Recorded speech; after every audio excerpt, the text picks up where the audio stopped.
Crítica textual em defesa da fé cristã. A Igreja Católica primitiva não reconhecia Pedro como a rocha onde a igreja estava fundada. Antes, para eles, a rocha era a confissão de fé em Jesus Cristo. Desde muito cedo temos ouvido dos nossos pais que assim aprenderam da tradição católica romana convencional que Pedro era a rocha onde Cristo fundara a sua igreja. Essa interpretação tem servido de base para que sacerdotes afirmem que o catolicismo moderno é a única instituição onde se encontra a verdade, a fé e a boa tradição apostólica. Porém, não é bem assim, pois além de não existir base no Novo Testamento para alegar tal coisa, também na tradição católica primitiva, os mais antigos padres eram unânimes a respeito de Pedro não ser a rocha angular que sustenta a igreja, e sim Jesus Cristo.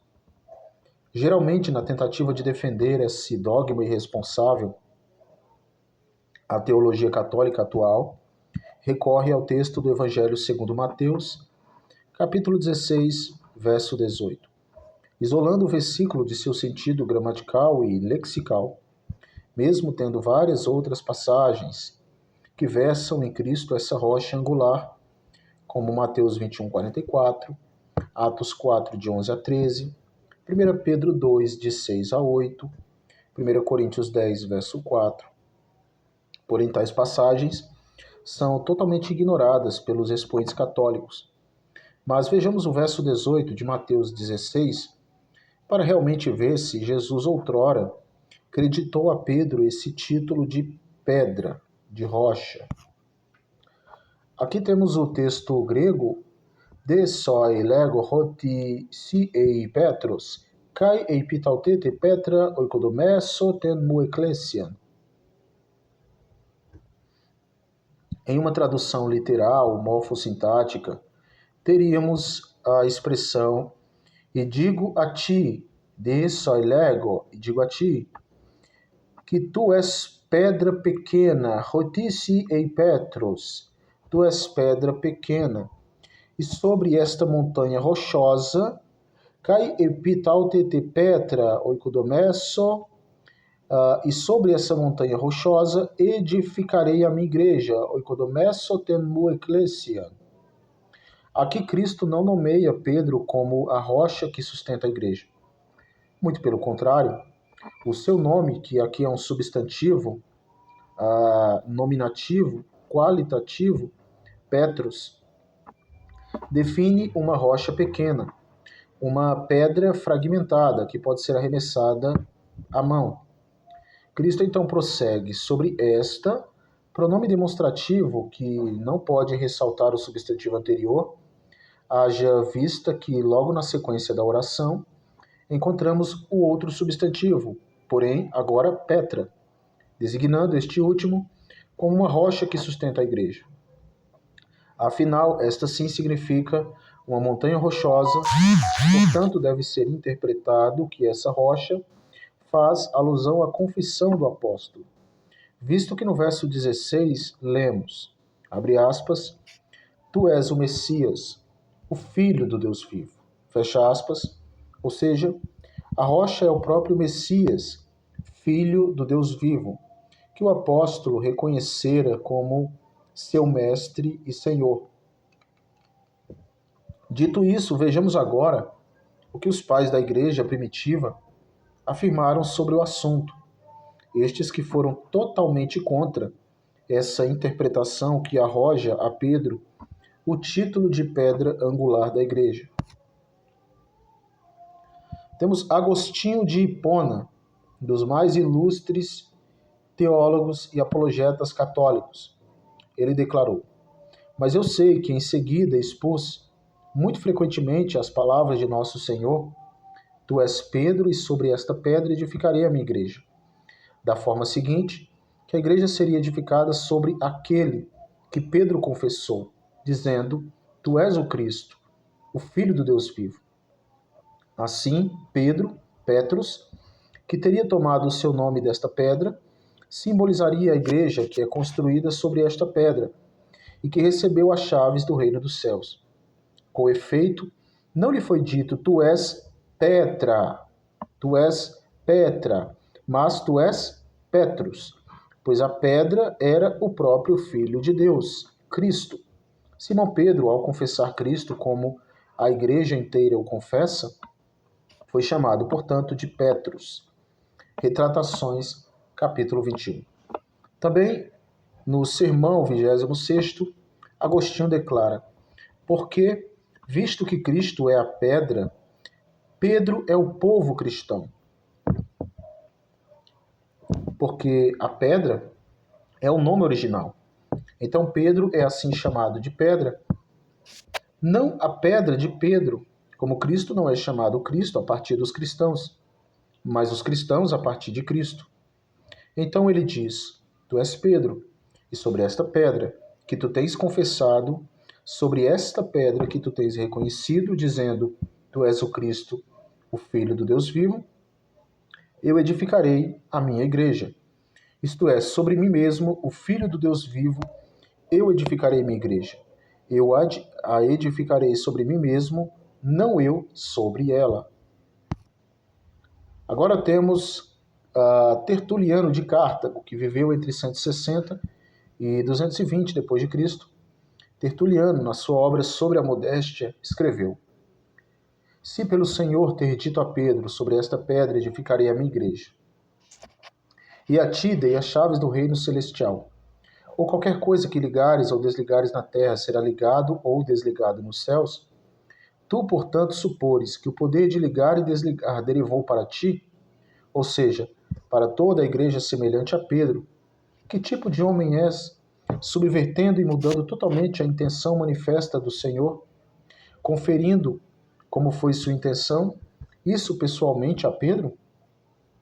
Sobre ti, diz, edificarei a minha igreja, e eu te darei as chaves a ti, não à igreja. O que ligares ou desligares, não o que eles desligarem ou ligarem. Pois assim, adicionalmente, ensina o resultado. No próprio Pedro, a igreja foi criada, isto é, através do próprio Pedro. Ele próprio testou a chave. Tu vês qual, homens de Israel, deixai o que digo, penetre nos vossos ouvidos. Jesus Nazareno, homem destinado por Deus para vós, e assim o próprio Pedro, portanto, foi o primeiro a abrir, no batismo de Cristo, a entrada para o reino celestial, no qual são desligados os pecados que estavam antes ligados, e aqueles que não foram desligados são ligados, segundo a verdadeira salvação. Em sua obra Contra Marcião, Tertuliano também declarou: outra vez, ele muda o nome de Simão Pedro, mas por que Pedro? Se fosse pelo vigor da sua fé, havia muitos materiais sólidos que poderiam emprestar o seu nome por causa da sua força. Foi porque Cristo era uma rocha e uma pedra?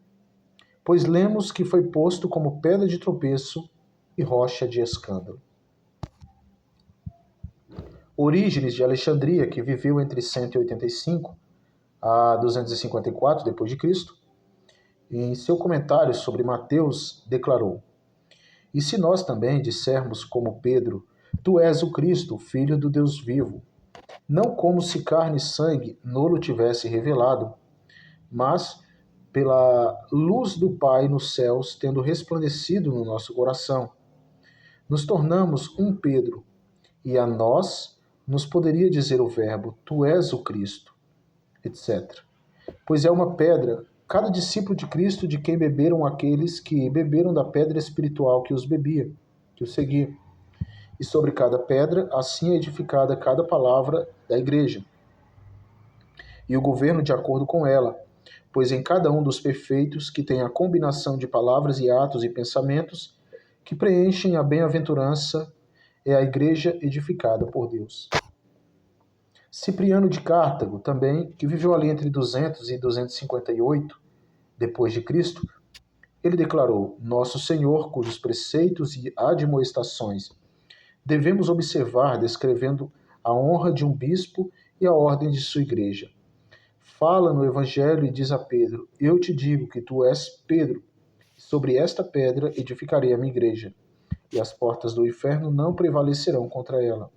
Eu te darei as chaves do reino do céu, e o que ligares na terra será ligado no céu, e o que desligares na terra será desligado no céu. Daí, através das mudanças de tempos e sucessões, a ordenação de bispos e o plano da igreja flui para adiante, de modo que a igreja está fundada sobre os bispos, e cada ato da igreja está controlado por estes mesmos governantes. Fecha aspas. Também temos Eusébio de Cesareia, que viveu entre 260 a 340 d.C., no seu comentário sobre os Salmos. Temos também João Crisóstomo, defendendo a mesma coisa. João Crisóstomo, para quem não sabe, foi o maior especialista em grego, no dialeto grego do século IV, dentre a comunidade cristã, os pais da igreja.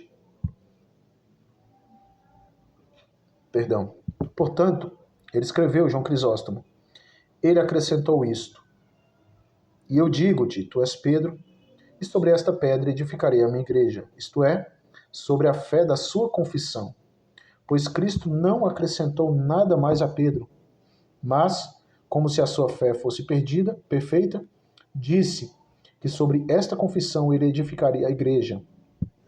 Porém, no outro caso, em João 49 e 50, não fez nada parecido, mas o contrário. Temos também na homilia sobre os Coríntios, ele comentando. Temos Santo Estevão, Gregório de Nissa, que viveu de 330 a 395, também comentando o texto, chegando à mesma conclusão, que Pedro não era a pedra angular da igreja, e sim Jesus Cristo.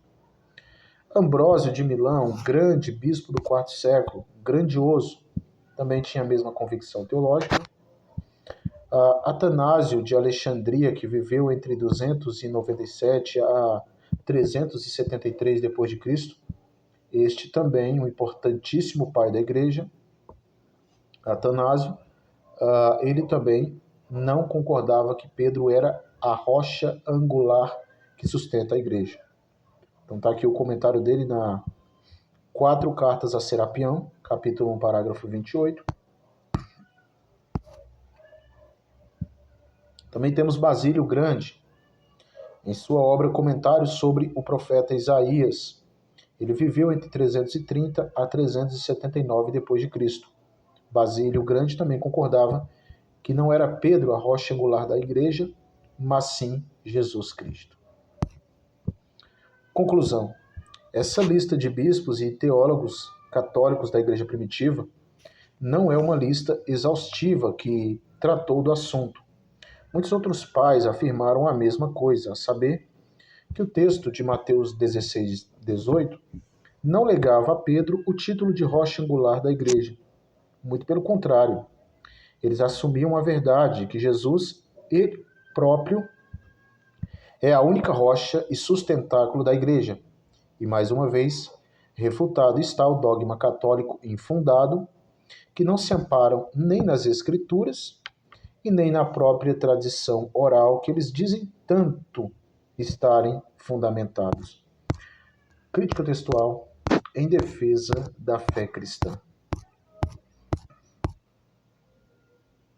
A Igreja Católica primitiva não reconhecia Pedro como a rocha onde a igreja estava fundada.